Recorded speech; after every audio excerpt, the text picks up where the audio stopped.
It has been so long since I made a masterpiece of a review, and I have something that may be worth watching. Remember, I don't review until I finish a project, so that's why most videos I drop, you don't see reviews immediately like how I used to, since before I always had time. These days I don't, but do not fear in the heart of I. Therefore, I have future titles that's coming out this year that will be reviews, such as Back 4 Blood, of course. So here we go. Omno, an indie game developed by Unreal Engine, but mainly Studio Inkyfox. Small companies, do your thing. So I'm just about ready to get things rolling. Omno launched on July 28th this year. Brand new and nice and fresh. So enough talk. Let's get into it. Let's get started.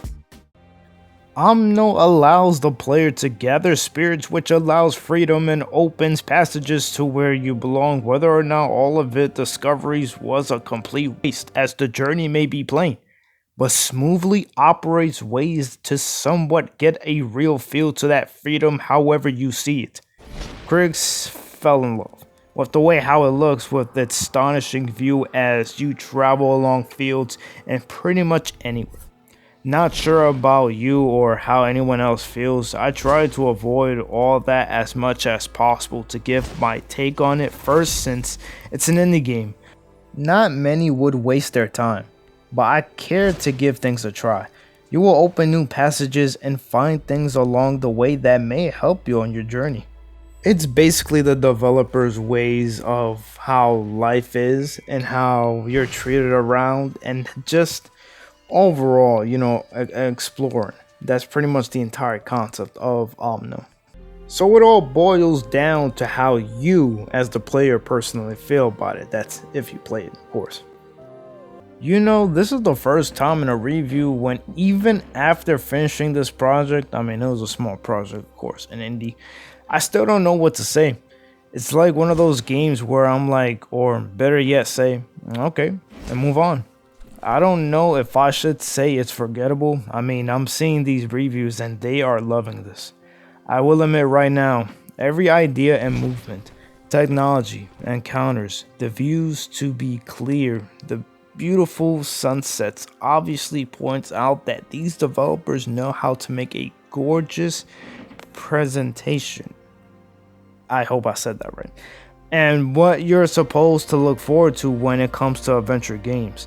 I don't think it's bad, but because there's not much to do here, it's really not worth it unless you want to relax.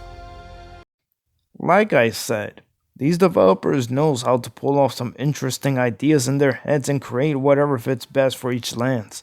This would be my favorite part of the game if I had to pick, admiring these details, but I'm sure you already knew that by now. While adventuring, you can do quite a few things, such as dashing to gain momentum, floating like a glider, it's super helpful. Kind of sliding, it's a hoverboard basically. But yeah, shit's fire.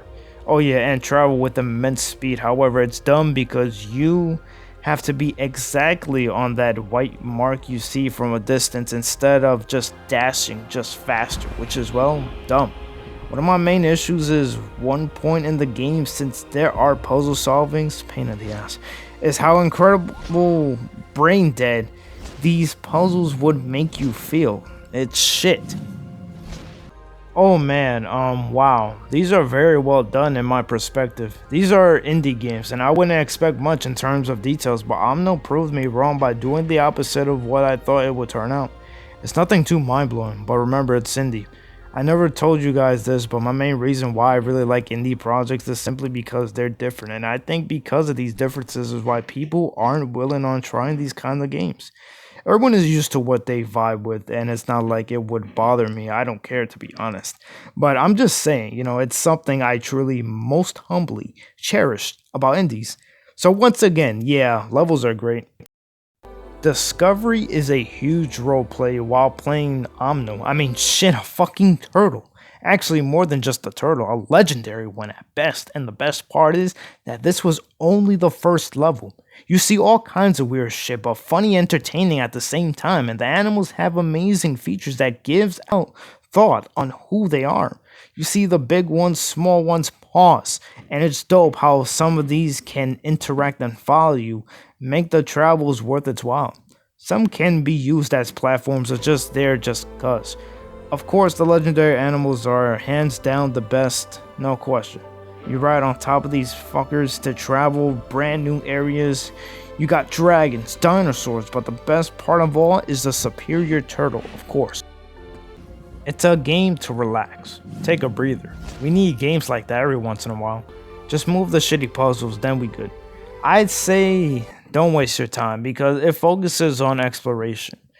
There's zero combat, zero action, and zero explosions. This ain't no Tom Clancy or Michael Bay. Do you see a Transformers around? So unless you want to be bored and complain to me how apparently I said it's the best thing in the world, kiss my ass and go somewhere else because I'm not having it.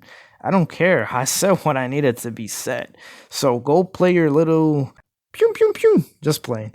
But honestly, think of what I said and decide whether or not if it's your kind of game. First, before talking oldie shit for being a pain in the ass.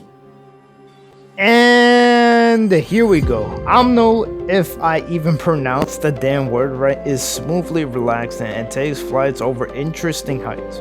However, I mustn't ignore some unnecessary, unbalanced, and unclever some points in this development that I would not have forgotten. Omno overall is an 5 out of 10 at best. So what do you think? Let me know down in the comments and well, you already know. Hold up, wait for it, and peace y'all!